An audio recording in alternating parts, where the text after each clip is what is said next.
मुख्यमंत्री देवेंद्र फडणवीसांकडून पहलगाम हल्ल्यातील पीडित कुटुंबाला मोठा दिलासा देण्यात आला आहे। आसावरी जगदाळे यांना प्रशासकीय अधिकारी म्हणून महापालिकेमध्ये नोकरी देण्यात आली आहे। आसावरी जगदाळे यांच्या वडिलांचा पहलगाम हल्ल्यामध्ये मृत्यू झाला होता। यानंतर कुटुंबियांना नोकरी मिळण्यासाठी एबीपी माझानं सतत पाठपुरावा केला होता। त्याची दखल आता सरकारने घेतली आहे। मुख्यमंत्र्यांनी दिलेल्या आदेशानुसार पुणे महापालिका आयुक्त नवल किशोर राम यांनी आदेश काढून नियुक्तीपत्र तयार केलं।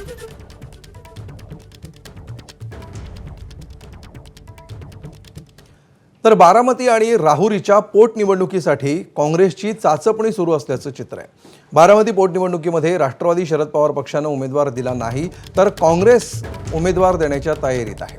तर राहुरीमध्ये देखील काँग्रेस उमेदवार देणार आहे। याच पार्श्वभूमीवर आज महादेव जानकर यांनी हर्षवर्धन सपकाळ यांची भेट घेतली। त्यानंतर हर्षवर्धन सपकाळ यांनी विधान भवनामध्ये काँग्रेस नेत्यांची बैठक घेतली।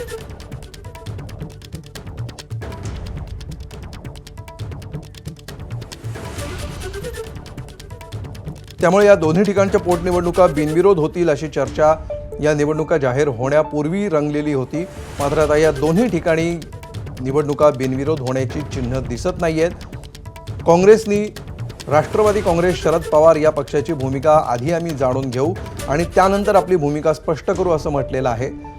याचाच अर्थ राष्ट्रवादी शरद पवार पक्षाकडून जर उमेदवार न देण्याचा निर्णय झाला तर काँग्रेस स्वतःचा उमेदवार या ठिकाणी उभं करू शकतं अशी शक्यता सध्या राजकीय वर्तुळामध्ये सुरू आहे। त्या दृष्टीने चाचपणी देखील सुरू झाली आहे।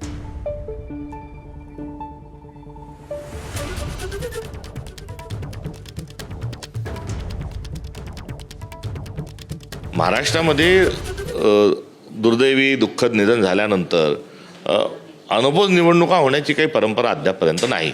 अपवादाने काही ठिकाणी अनौपचारिक जरूर झाल्या असतील, मात्र सर्वसाधारणपणे राजकीय पक्ष राजकीय भूमिका ही घेऊनच निवडणुका पोटनिवडणुका होत आलेल्या आहेत। त्यामुळे यावेळेस जरी पोटनिवडणुका जर झाल्या तर त्यामध्ये चुकीचं आणि वावगं काही नाही। अनौपचारिक व्हायची प्रथा महाराष्ट्रात नाही असं तुम्ही स्वतः म्हणताय, मग या दोन्ही निवडणुकीमध्ये कोणता फॉर्म्युला किंवा काय तुमची भूमिका असेल? नाही, भूमिकेच्या संदर्भात आपल्याला सांगितलं की ही जागा शरद पवार साहेबांच्या राष्ट्रवादीकडे आहे। ते त्या संदर्भात त्यांच्याशी चर्चा केल्यानंतरच या संदर्भामध्ये बोलणं उचित ठरलं। एबीपी माझा, उघडा डोळे बघा नीट।